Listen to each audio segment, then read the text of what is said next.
একটা বিশ্বাসঘাতকতা, একটাই যুদ্ধ, আর তাতেই বদলে গেল পুরো ভারতের ইতিহাস। আজ আমরা জানব টিপু সুলতানের সেই শেষ প্রতিরোধের শ্বাসরুদ্ধকর কাহিনীটা। তো শুরু করা যাক এই কথাটা দিয়ে। ভাবুন একবার, এক রাজার মৃতদেহের ওপর দাঁড়িয়ে একজন ব্রিটিশ জেনারেল এই কথাটা বলছেন। এই একটা লাইনেই কিন্তু সবটা পরিষ্কার। একদিকে ঔপনিবেশিক শক্তির দম্ভ, আর অন্যদিকে একটা স্বাধীন রাজ্যের পতনের করুণ সুর। আসুন একটু চোখ বন্ধ করে ভাবি সেই দিনটার কথা। ৪ মে ১৭৯৯।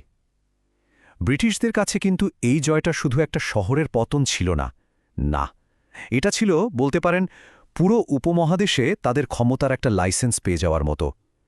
সেরিঙ্গাপট্টমের দেওয়াল যেদিন ভাঙল, সেদিন আসলে ভারতের স্বাধীনতার শেষ আশাটুকুও ভেঙে গুড়িয়ে গিয়েছিল। কিন্তু প্রশ্ন হল, কে ছিলেন এই টিপু সুলতান? কেন তাকে নিয়ে এত কিংবদন্তি?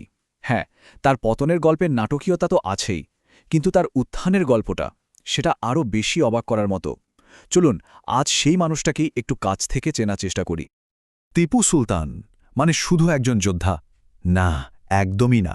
তিনি ছিলেন একজন ভিশনারি, একজন স্বপ্নদ্রষ্টা। ভাবা যায় এমন একজন শাসক যিনি রকেট টেকনোলজি নিয়ে ভাবছেন, এমন একটা সময় যখন ইউরোপেও এটা প্রায় কল্পনার বাইরে। আসলে তার হাত ধরেই তো মহীশূর হয়ে উঠেছিল ইনোভেশন আর উন্নতির এক দারুণী কেন্দ্র। আর সবচেয়ে অবাক করা ব্যাপার কি জানেন?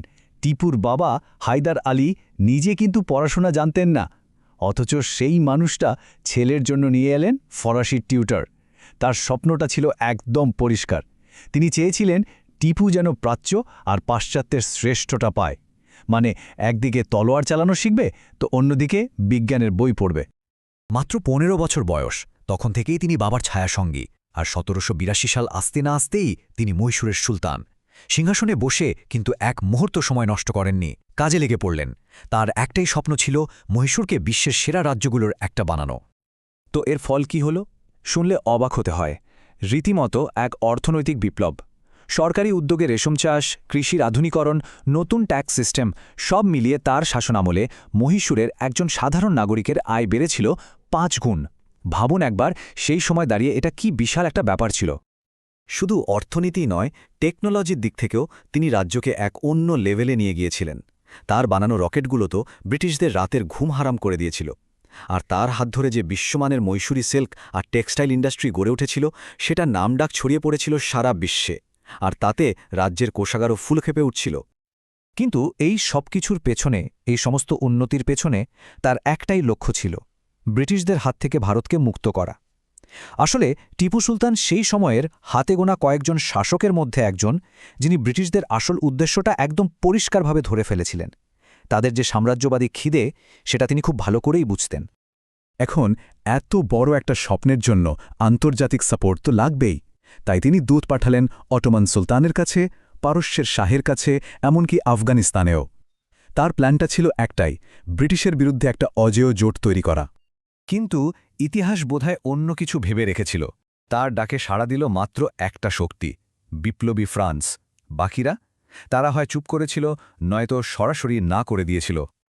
আর ঠিক এখানেই গল্পের মোড়টা ঘুরে যায়। ফরাসি সেনাপতি স্বয়ং নেপোলিয়ন বোনাপার্ট টিপুকে মিলিটারি সাপোর্টের কথা দিয়ে একটা চিঠি পাঠালেন। কিন্তু সেই চিঠিটা টিপুর হাতে পৌঁছানোর আগেই ব্রিটিশ স্পাইদের হাতে পড়ে গেল। ভাবুন, এই একটা চিঠি, আর এটাই হয়ে দাঁড়ালো টিপু সুলতানের পতনের কারণ। আর এর ফল? শুরু হল ইতিহাসে সেই বিখ্যাত অবরোধ। তবে এই লড়াইটা শুধু তলোয়ারে ছিল না, এটা ছিল বিশ্বাসঘাতকতারও।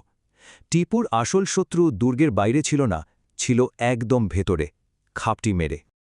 প্রায় ৬০,০০০ ব্রিটিশ সৈন্যের এক বিশাল বাহিনী সেরিঙ্গাপট্টম দুর্গ ঘিরে ফেলেছে। কিন্তু দিনের পর দিন যাচ্ছে, আর তাদের খাবার দাবারও ফুরিয়ে আসছে। অবস্থা এমন যে আর কয়েকটা দিন গেলেই হয়তো তারা পিছু হটতে বাধ্য হতো। আর ঠিক তখনই, যখন ব্রিটিশরা প্রায় হাল ছেড়ে দিয়েছে, ঠিক তখনই ঘটল সেই চরম বিশ্বাসঘাতকতা। প্রধানমন্ত্রী মীর সাদেক, টাকার লোভে যে নিজের দেশকেই বেচে দিয়েছিল, সে তার নোংরা প্ল্যানটা কাজে লাগাল। একে একে খুন করা হলো টিপুর বিশ্বস্ত সেনাপতিদের। দুর্গের সবচেয়ে দুর্বল জায়গা থেকে সরিয়ে নেওয়া হলো সৈন্যদের। আর তারপর সাদা পতাকা উড়িয়ে ব্রিটিশদের ভেতরে আসার জন্য সিগন্যাল দেওয়া হলো। ব্রিটিশ সৈন্যরা যখন বন্যার মতো দুর্গের ভেতর ঢুকছে, টিপুর ফরাসি উপদেষ্টারা তাকে বললেন পালিয়ে যান। কিন্তু টিপু সুলতান তো অন্য মাটির তৈরি ছিলেন। তিনি তার সেই বিখ্যাত কথাটা বললেন, শেয়ালের ১০০ বছরের জীবনের চেয়ে সিংহের একদিনের জীবন অনেক ভালো, বলেই তলোয়ার হাতে তুলে নিলেন আর সাধারণ সৈন্যদের সাথে কাঁধে কাঁধ মিলিয়ে ঝাঁপিয়ে পড়লেন। যুদ্ধের ধুলো যখন শান্ত হল তখন দুটো মানুষের ভাগ্য ইতিহাসের পাতায় চিরদিনের জন্য লেখা হয়ে গেল, একজন নায়ক আর অন্যজন একজন বিশ্বাসঘাতক।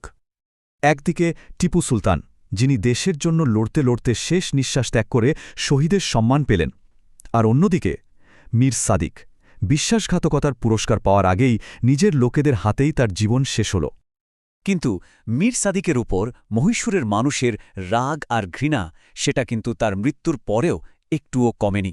দিনের পর দিন তার মৃতদেহকে অপমান করা হয়েছিল।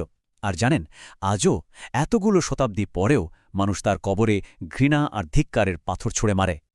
আর ব্রিটিশরা, তাদের জন্য তো এটা ছিল বিরাট এক উৎসবের উপলক্ষ। টিপুর মৃত্যুর খবরে পুরো ব্রিটিশ সাম্রাজ্যে ছুটি ঘোষণা করা হয়েছিল, কারণ তারা খুব ভালো করে জানত ভারতের শেষ প্রতিরোধটুকুও এবার ভেঙে গেছে। এখন পুরো উপমহাদেশটাই তাদের হাতের মুঠোয়। শেষ করার আগে একটা প্রশ্ন রেখে যাই, যে প্রশ্নটা আজও অনেককে ভাবায়।